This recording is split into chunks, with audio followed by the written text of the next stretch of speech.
que vous allez bien. Et aujourd'hui, pour ce live, je ne suis pas seule à introduire le live. J'ai à côté de moi Karine. Et on va parler d'un sujet, je pense, qui va intéresser des femmes, mais également des hommes. 50 ans pour s'aimer. Et je rajouterai presque Karine, enfin. Et jamais trop tard. Donc coucou à ceux qui nous rejoignent. N'hésitez pas à poser vos questions pendant le live et à la suite du live également. Et donc en sachant que vous retrouvez donc ce live, vous le retrouvez en replay également sur ma chaîne YouTube. Donc je dis ça le temps que les personnes arrivent. Et donc Karine, aujourd'hui je vais pas mal te laisser la parole. Parce que nos chemins se sont croisés, je crois, qu'il y a à peu près 3 ans. Ça devait être en 2021, je pense. Ouais, on avait fait une enquête d'amour. C'est ça. Alors, je me souviens plus le sujet. C'était l'équilibre un peu vie perso, vie pro. Comment pouvoir laisser de la place à sa vie amoureuse quand on est à fond dans des projets professionnels. Et vice-versa. On était déjà dans l'amour. Hein. On était dans l'amour. C'était une des premières enquêtes d'amour et je te remercie. C'était avec Cécilia. Une enquête d'amour que vous pouvez retrouver sur YouTube. Et depuis, on est restés quand même connectés, en lien. Tout à fait. On a cheminé, toi et moi, parce que je pense qu'on a pas mal œuvré, pas mal bossé, pas mal exploré depuis 3 ans. Et donc, on en est venu à ce titre. Aujourd'hui, je t'ai dit, j'aimerais bien t'avoir en interview, en fait, Karine, parce que tu as un message à transmettre qui est pour moi, qui est fort. Et je t'ai retrouvée surtout depuis que tu as fait le chemin de Compostelle. Et je pense que ce titre, ça aurait pu être s'aimer après le chemin de Compostelle. Et puis, finalement, on a mis 50 ans pour s'aimer. Mais finalement, est-ce que c'est pas après le chemin de Compostelle que tout s'est vraiment déclenché, accéléré pour toi? Alors effectivement, le chemin de Compostelle, chacun fait son chemin sur le chemin de Compostelle. Et quand je suis partie, j'avais quand même cette intention forte, c'est de me retrouver avec moi-même. Donc forcément, alors j'avais déjà depuis plusieurs mois, voire même plusieurs années, depuis l'arrivée dans la cinquantaine, on va dire. On dit qu'il y a la crise de la quarantaine. Est-ce qu'il y a la crise de la cinquantaine? Je ne sais pas. En tout cas, on sait qu'on a déjà, si on regarde derrière, parcouru un sacré chemin justement, et que le temps s'est un peu raccourci à celui qui arrive devant. Et donc il y a aussi tout ce cheminement vers la ménopause à cette période-là pour les femmes qui est extrêmement questionnant, mais qui peut être aussi fortement inconfortable. Ce qui fait que on est là dans l'exploration de soi. Quelle va être la meilleure direction? Est-ce que la vie que je vis aujourd'hui me rend vraiment heureuse? Est-ce que ce que je reçois, ça me va? Est-ce que ce que je donne, ça me va? Et dans ce dialogue intérieur, c'est vrai que ça m'a permis de faire un gros travail, un gros cheminement avec moi. Et le chemin de Compostelle, pour rebondir là-dessus, ça a fermé un petit peu la boucle de ce travail.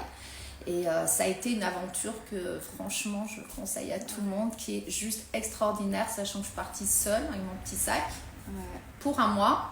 Et forcément, même s'il y a beaucoup de rencontres sur ce chemin, mais c'est des rencontres qui vous renvoient dans un miroir différent parce que vous êtes allé à la rencontre de personnes que vous ne connaissez pas, qui ne font pas partie du tout de votre univers habituel. Ce ne sont pas des amis, ce ne sont pas des copains, ce ne sont pas des collègues, etc.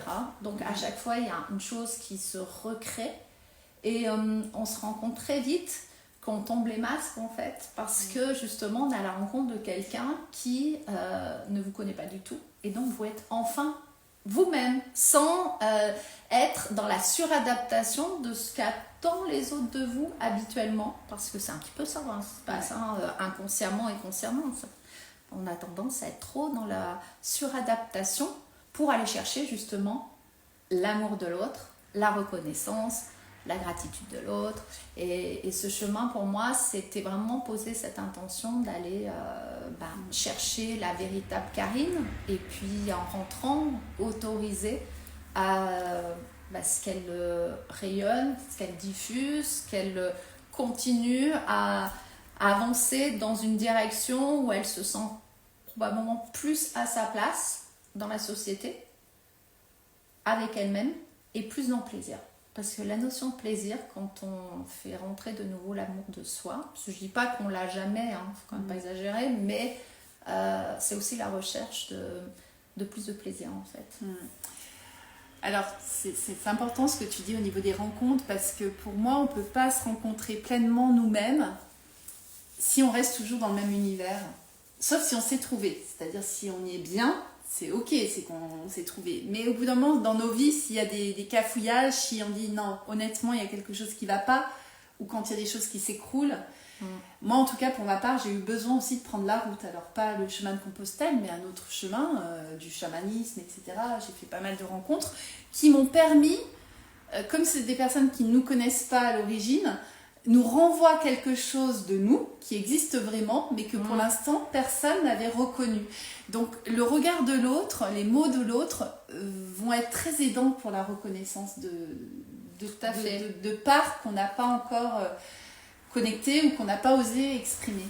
Ou qu'on a occulté dans le déni total. Parce que je pense que ça, c'est vraiment lié à notre chemin de vie, chacun, notre vécu, notre histoire personnelle, notre histoire pro, ce que demande de nous la société, l'éducation, les rapports familiaux, les rapports avec nos conjoints, nos moitiés, etc. font que finalement, on se modèle quand même en fonction de l'autre. Et on finit par oublier qui on est vraiment. Et c'est dans la rencontre totalement nouvelle, comme tu disais très justement, qui te reflète une autre part de toi. Tu sais au fond de toi que c'est la bonne, que c'est celle-là, qu'elle vibre, parce que tout de suite tu sens de la joie à l'intérieur. Tu dis waouh, ah ouais, je suis ça, mais en fait c'est vrai que je suis ça. Mais est-ce que vraiment je le montre? Est-ce que vraiment je l'ai identifié? Est-ce que surtout je m'autorise à l'utiliser et à le rayonner, comme je disais tout à l'heure? Et c'est hyper intéressant ce rapport avec l'autre. Et comme quoi, aujourd'hui, j'ai 56 ans, je peux quand même dire mon âge, donc je suis vraiment dans la cinquantaine. Et je me dis, mon Dieu, mais j'ai quand même attendu jusque-là pour réaliser qui je suis vraiment. Ce qui est assez énorme, en réalité. Voilà, pour aller chercher sa pleine nature, en fait. Et ça, c'est un très, très beau cadeau à s'offrir dans la croissance personnelle. Souvent les gens disent t'es dans le développement personnel, c'est perché, c'est spirituel. Non, c'est ultra concret le développement personnel. C'est vraiment aller prendre la décision pour soi de dire aujourd'hui voilà, il faut que je découvre vraiment qui je suis, ce que je veux vraiment, vraiment, vraiment, j'insiste là-dessus, ce que je veux vivre. Et ce qui ne me convient plus du tout, parce que ça, c'est quand même le nerf de la guerre, c'est à partir du constat de ce que je veux plus, que je vais aller chercher ce que je veux. C'est souvent, enfin en tout cas pour moi, c'est ça. Et puis, c'est arriver à se déculpabiliser. Pour moi, la culpabilité, surtout chez les femmes, je trouve, est extrêmement présente. Parce qu'on revient à ça, nos histoires de vie font qu'il y a un moment donné, on s'est mis dans cette posture que pour aller chercher la reconnaissance, pour aller chercher l'amour, pour aller chercher d'être vu, d'être entendu, d'être choisi aussi, eh bien, je vais faire en sorte d'être celle qu'on attend. Et en fait, c'est pas bon. Et ça nuit aux relations aux autres, parce que pour attirer les bonnes personnes à toi et celles avec qui tu vas rentrer dans l'amour de l'autre, il faut que tu sois la véritable toi en fait. Autrement, tu es à côté de la plaque. Je t'avais dit quand je suis rentrée, tu m'as posé la question, qu'est-ce que ça t'a apporté Compostelle? C'est comme si j'avais enfin mis mes yeux en face des trous. Et c'est vraiment ça, cette sensation que j'ai eue. Parce que je me suis enfin vue. Vraiment. Et voilà, l'amour de soi, c'est la base, je pense, pour être plus à même de recevoir l'autre. À partir du moment où, ça aussi on en parlait, où on ouvre ce canal à recevoir, ce qui n'était pas mon cas finalement, parce qu'on sent toujours voilà, on donne et on se sent redevable et on a du mal à recevoir souvent. Alors, quand tu dis on, tu avais du mal. Oui, j'avais du mal. Ouais. Mais je pense que ça touche beaucoup d'hommes et de femmes, ouais. qui vont chercher l'amour de l'autre dans le don d'eux-mêmes. Et quand on veut leur donner sans qu'ils aient... enfin, que ce n'est pas un don en retour, mais sans qu'ils aient donné au départ, c'est très difficile. Moi, j'ai beaucoup de mal à recevoir des cadeaux, recevoir des compliments. Par contre, tu en donnes. Écoute, j'espère parce que je pense que c'est voilà, on peut être généreux donc voilà, puis ce que tu disais juste avant, ce qui est hyper important, c'est que l'amour de soi, il se construit aussi avec ce qu'on reçoit des autres en fait. Parce que si dans tout notre espace de vie, là avant 50 ans, puisque c'est mon cas, alors je dis pas tout le temps, mais on a reçu de notre environnement soit des jugements, soit des critiques, soit le sentiment de ne pas être suffisant, soit le sentiment de ne pas être capable, etc. C'est très difficile après d'aller chercher au fond de soi cet amour de soi. Donc il faut avoir le courage de le faire, mais je pense qu'au-delà du courage, il faut surtout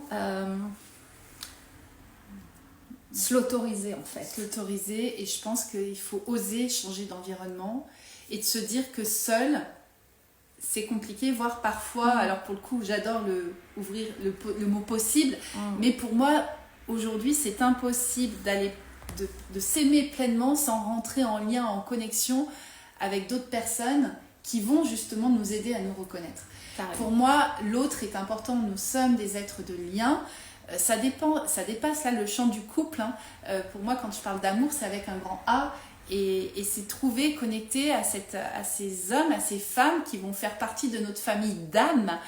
Et j'insiste là-dessus parce que c'est comme ça en tout cas que moi je le sens. Et comme je disais, c'est pas pour rien que nos chemins se sont, toi et moi aussi, retrouvés.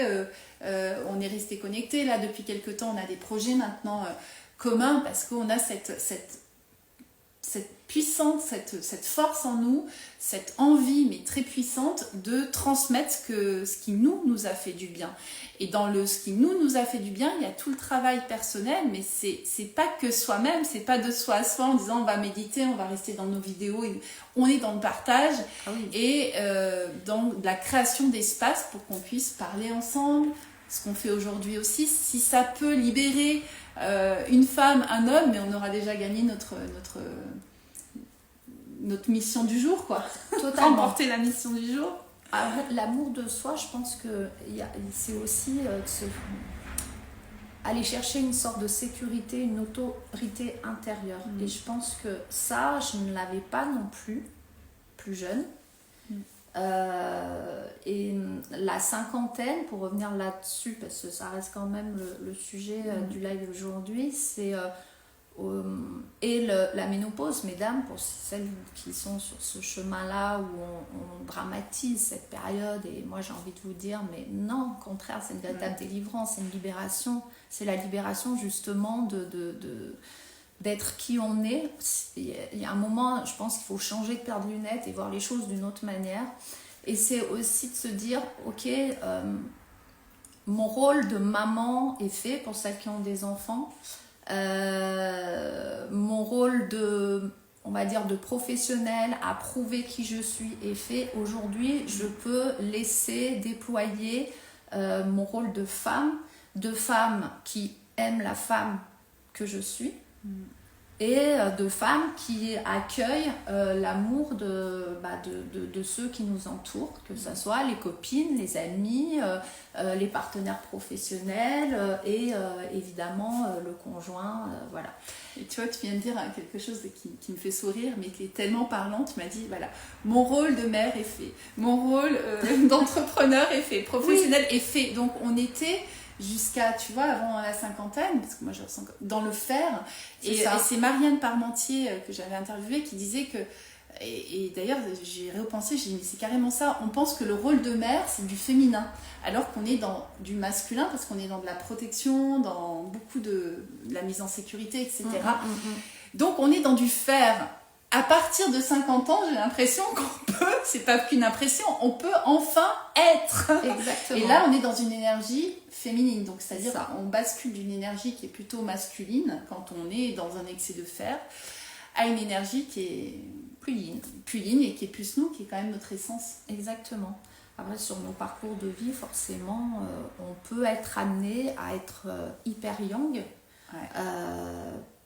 Parce que le parcours de vie fait que vous avez des responsabilités à assumer, parce que vous devez être solide, parce que vous devez être droite, parce que vous devez faire rentrer peut-être l'argent dans le foyer, ou parce que vous élevez vos enfants seuls, parce que vous vivez des deuils et que faut rester debout. En fait, c'est sûr que ça fait, ça construit en nous une posture très yang en fait. Et quand on est très yang, pour l'avoir évidemment, et moi je suis très yang de toute façon déjà mais je trouve que l'amour de soi, c'est aussi venir aller chercher cette partie yin qu'on a occultée. Vous avez vu comment elle se reprend? Ouais. Parce qu'elle me dit je suis yang. Non, oui. Et puis comme tu disais, dans ton enfance, j'ai été yin. Moi quand on dit yin, c'est féminine, c'est tout ce qui est pour ceux qui sont pas trop dans le yin et yang, c'est tout ce qui est plus de recevoir, accueillir, la créativité, la douceur, l'artistique. Et toi, tu as été dans... C'est ça. Moi, ma jeunesse, complètement ça a été vraiment lié vraiment à l'artistique. J'ai fait du patinage artistique, j'ai été make-up artiste, j'ai travaillé dans la cosmétique. Donc, le yin. Mais... à côté de ça, le parcours de vie personnel a fait que il a fallu que je sois la femme forte qui encaisse et qui continue d'avancer, comme beaucoup d'entre nous. Et arrivé à 50 ans, c'est vrai que c'est le moment où on se dit ok, est-ce que je virerais pas un petit peu de ce côté du contrôle, parce qu'en yang, on est quand même vachement dans le contrôle. On sent que l'excès de yang, c'est ça. On a besoin de maîtriser les choses. On se dit ok, ça sera toujours mieux fait par moi-même. On a du mal à déléguer. Donc là aussi, on a du mal à accueillir. C'est ça. On perd l'ouverture en fait pour laisser la place à l'autre. Et pour revenir aux relations d'amour, j'allais y venir. Plus on est yang, comment l'autre va trouver sa place dans cette définition de toi qui est hyper indépendante, hyper autonome, qui se débrouille toujours tout seul, qui demande rien à personne, qui est forte, et en fait à la fois à l'intérieur c'est tellement pas ça. Et toi, c'est ça qui est marquant, parce que quand on a fait même des sorties, tout ça, tu disais, mais les hommes, parfois, je les impressionnais. Je parle au passé, parce que tu as quand même vraiment pris conscience de beaucoup de choses. Donc là, tu es en train, tu vois, je sens en tout cas, et quand on dit 50 ans pour s'aimer, pour moi, c'est 50 ans presque, on aurait pu dire, pour s'unir. C'est-à-dire unir cette part féminine et cette part masculine dont on a besoin. Tu as totalement raison. C'est ça qui me vient là. C'est vraiment ça, c'est aller chercher toutes les parties de soi qu'on a laissées en route et aller comme un pulse revenir. Et on parlait d'autorité émotionnelle, c'est un peu ça, que aller vraiment chercher cette unité, ça je pense. Et vraiment, on ne devrait pas les fausses. Oui, puis pas le faire pour dire de le faire en fait, le ressentir. On n'est plus dans le faire. C'est ça, c'est le ressentir dans ses émotions et le programmer surtout. Alors c'est ça le chemin de Compostelle, c'est aussi ce que ça m'a apporté, c'est d'aller vraiment me détacher de schémas anciens et de me dire ok, ça j'en veux plus, mais je pose une intention ferme, intentionnelle. Et comme une promesse. Tu peux le poser là, l'intention. Comme une promesse. Je n'en veux plus. Et aujourd'hui, c'est un peu comme si on était détoxifié de ça pour se dire ok, maintenant je plante des nouvelles graines, et ces nouvelles graines, c'est la nouvelle définition de la femme que j'ai toujours été, mais que je ne me suis pas autorisée à être pleinement. Je ne dis pas que je ne l'ai pas été du tout, parce qu'attention, ce n'est pas une redéfinition complète. Et puis, encore une fois, se dire que à deux, ça peut être mieux quand même, non? Alors voilà, c'est le deuxième niveau. Vous avez compris qu'on en est au premier niveau. Alors moi, ça rejoint ma vision de oui, parce que tout oui, tu sais, il y a deux oui. Et au début, je disais, c'est un oui vers soi, pour soi, un oui vers l'autre, pour l'autre, c'est-à-dire l'amour de soi et l'amour de l'autre qui va former cette entité couple, cette entité, voilà. Puis finalement, je me suis dit, mais c'est bien plus que ça, tout oui. C'est oui au masculin et oui au féminin. C'est oui à l'introspection, oui à l'action. Et on peut multiplier comme ça les exemples. Et je me suis dit, tout est une histoire d'équilibre et d'union. C'est pour ça que je reviens sur cette union. Et du coup, le premier oui à l'origine de Twi, c'était l'amour de soi.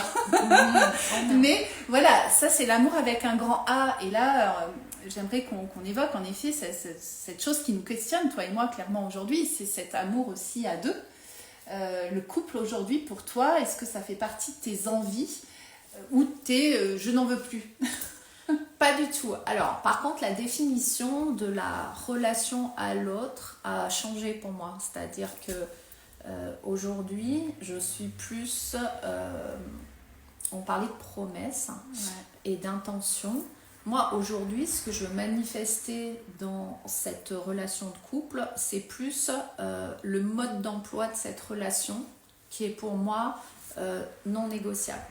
C'est pas dire ok, je veux qu'il soit comme ci, comme ça. Parce que là, tu peux faire passer.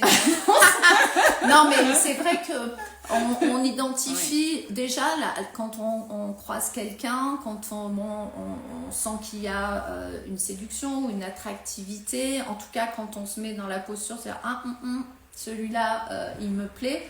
Bon, il y a ce qu'on voit en fait. La première chose, ça reste quand même l'apparence, on va quand même pas se mentir.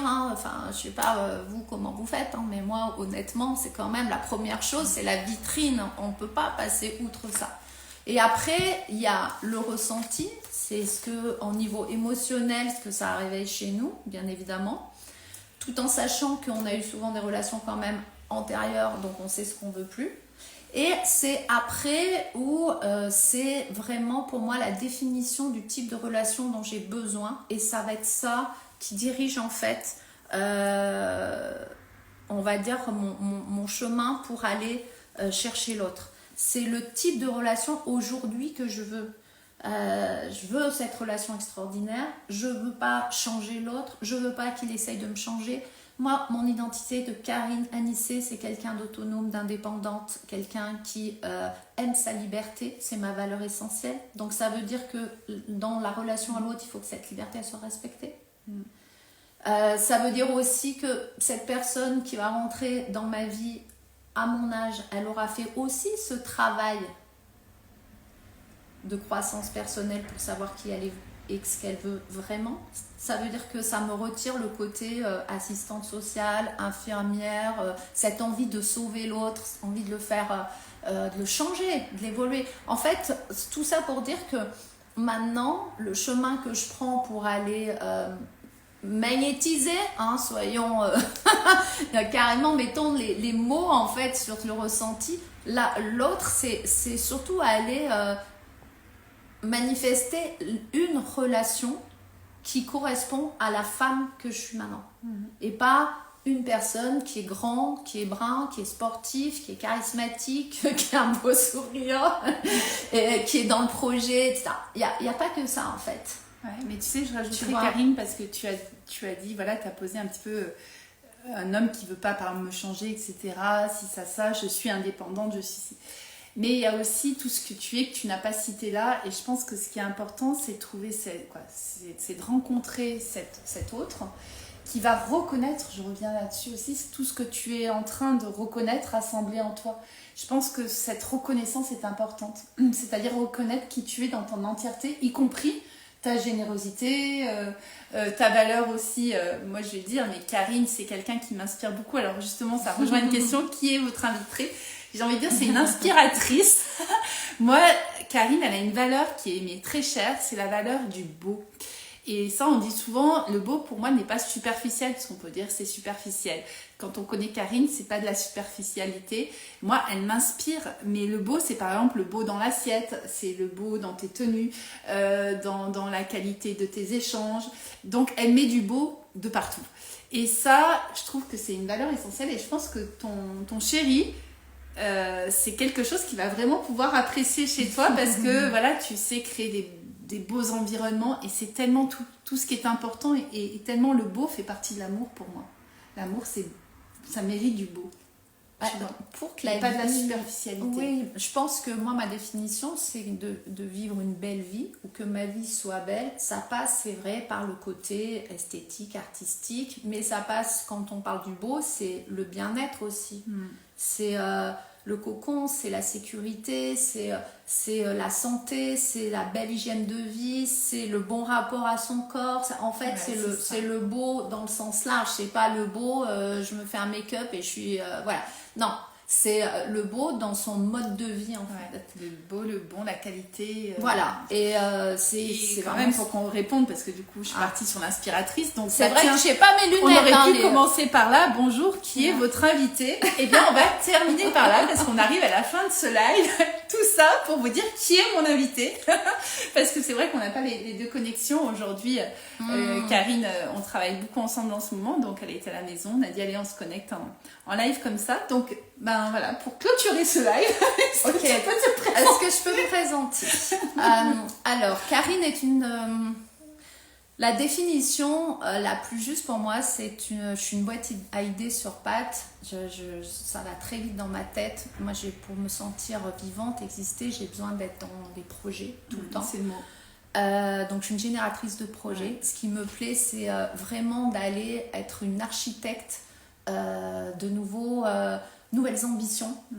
Et alors, ces projets, c'est des projets pour moi, évidemment, parce que j'ai envie de construire des choses en fonction de ce qui m'est arrivé, de ce que j'ai vécu, et pour répondre aux besoins de personnes comme moi. D'ailleurs, j'ai un big projet là qui est en devenir. Si vous pouvez me suivre sur LinkedIn ou sur Instagram, je vais probablement même créer un podcast pour parler de tout ça, etc. Je mettrai ton compte Insta du coup dans le descriptif. Ok. Maintenant, mais on sera en collab aussi sur le. Ok.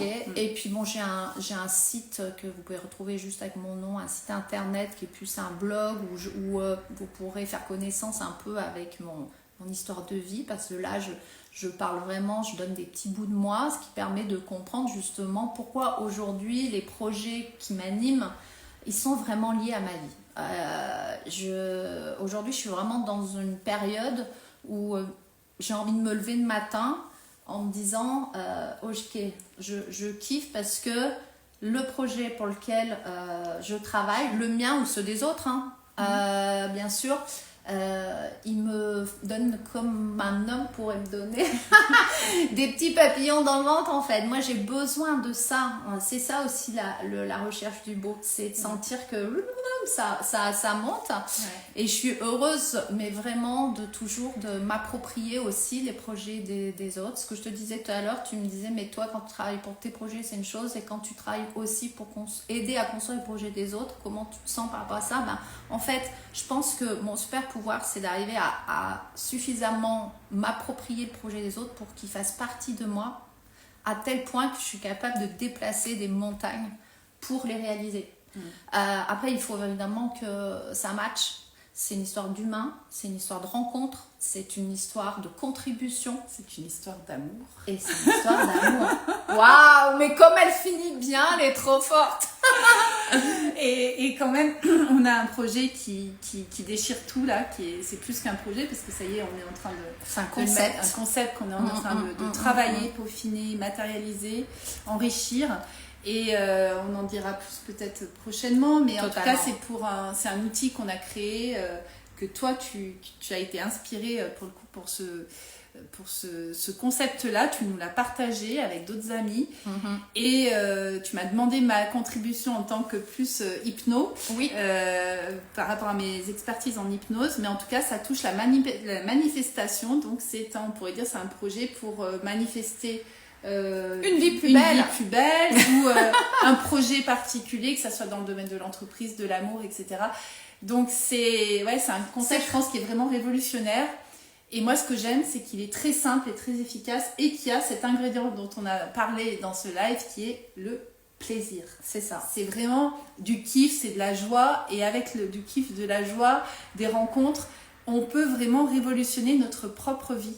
Donc, nous aider, contribuer et voilà. Donc, Et rester concret. Je reviens toujours à ça parce que c'est vrai que moi, ma carrière a fait que j'ai toujours été dans l'efficacité, dans le résultat.